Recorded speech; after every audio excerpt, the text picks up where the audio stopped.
पूर्वी लद्दाख में व्याप्त तनातनी को देखते हुए ऐसा लगता है कि भारत अब किसी भी प्रकार की घटना के लिए तैयार है। चूंकि चीन द्वारा शांति बहाल करने के कोई आसार नजर नहीं आ रहे हैं, ऐसे में भारत ने चीन को खुली चेतावनी दी है कि भारतीय सेना आवश्यकता पड़ने पर आत्मरक्षा में चीनियों पर गोली बरसाने के लिए पूरी तरह स्वतंत्र है। भारत ने चीन को आधिकारिक तौर पर चेतावनी देते हुए कहा है, चीन द्वारा संख्या बल के आधार पर भारतीय सैनिकों को डराने की नीति भारतीय सेना द्वारा बर्दाश्त नहीं की जाएगी। अगर हमारे सैनिकों को लगता है कि उन्हें अपनी जान का खतरा है, तो वे बेफिक्र होकर आत्मरक्षा पे शत्रु पर गोलियां चला सकते हैं।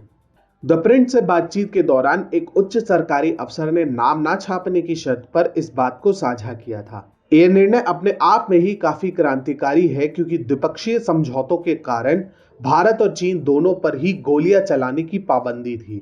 लेकिन पाकिस्तान की भांति चीन ने भी कभी इन समझौतों का मान नहीं रखा, जिसके कारण पूर्वी लद्दाख के गलवान घाटी में 15 जून को एक खूनी झड़प भी हुई थी। अब चूंकि चीन युद्ध पर आमादा दिखाई दे रहा है, इसीलिए भारत ने भी अपने तौर तरीकों में बदलाव लाने का निर्णय किया है, और वह पाकिस्तान की तरह चीन की भी गीदड़ भभकियों से बिल्कुल नहीं डरने वाला। जिस समय भारत ने ये चेतावनी जारी की है, वो भी काफी महत्व रखता है, क्योंकि लद्दाख की कड़कड़ाती सर्दियां आने को है, लेकिन अभी से ही चीनी सैनिकों की हालत बहुत पतली हो गई है और कई सैनिक ऊंचाई संबंधी बीमारियों के कारण अस्पताल के चक्कर लगा रहे हैं। शायद इसी संभावना को ध्यान में रखते हुए पूर्व आर्मी अफसर लेफ्टिनेंट जनरल सतीश दुआ ने कहा था कि यदि भारतीय सैनिकों ने सितंबर तक धैर्य बनाए रखा, तो अक्टूबर से चीन का कोई भी कदम उसी के लिए घातक सिद्ध होगा।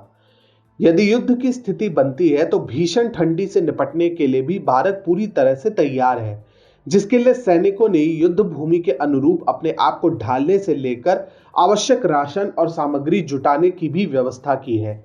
इसके अलावा भारतीय सेना के पास तिब्बती सैनिकों का भी लाभ है, जो इस क्षेत्र से अपने घर के आंगन की तरह परिचित हैं।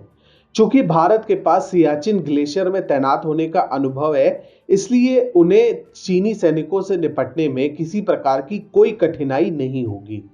ऐसे में चीनी सैनिकों के लिए श्रेयस्कर यही होगा कि वे मोर्चे से पीछे हट जाएं। लेकिन शी जिनपिंग के हारने के भय से शायद ही कुछ ऐसा करेंगे। इसीलिए भारत ने चीन को स्पष्ट संदेश भेजा है कि वे अपनी हद में रहे, अन्यथा स्थिति ऐसी हो जाएगी कि 1971 में पाकिस्तान की कुटाई भी आने वाले दिनों के संघर्ष के सामने काफी छोटी पड़ जाएगी। भारतीय सैनिकों को सरेआम आत्मरक्षा में गोलियां चलाने की खुली छूट देकर भारत ने चीन को स्पष्ट संदेश भेजा है, कायदे में रहोगे तो फायदे में रहोगे।